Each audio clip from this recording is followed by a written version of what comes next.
Additional I G Karachi Javed Alam Odho کی سربراہی میں D I G west office میں جرائم اور ان کے تدارک کے حوالے سے ایک اہم اجلاس منعقد ہوا۔ اس اجلاس میں D I G west, D I G investigation, S S P west, S S P central, دیگر سینئر افسران نے شرکت کی۔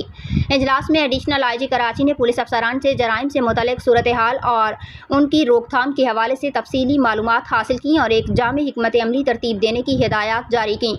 دوران اجلاس کرائم کی صورتحال کے حوالے سے مفرور اور اشتہاری ملزمان کے خلاف پولیس کارروائیوں پر بھی غور کیا گیا اور اس حوالے سے پولیس حکمت عملی اور لائحہ عمل کو مزید ٹھوس اور مربوط بنانے کے احکامات دیتے ہوئے ایڈیشنل آئی جی نے کہا کہ انسداد اسٹریٹ کرائم سمیت منشیات، گٹکا اور دیگر جرائم اور ایسے جرائم میں ملوث عناصر کے خلاف پولیس ایکشن کو مزید سخت اور کامیاب بنایا جائے۔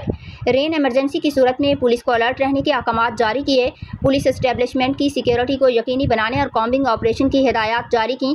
پولیس چیف نے ڈی آئی جی ویسٹ اور ان کی ٹیم کی کارکردگی کو سراہا اور مزید بہتری کی ہدایات جاری کیں۔ ترجمان، کراچی پولیس۔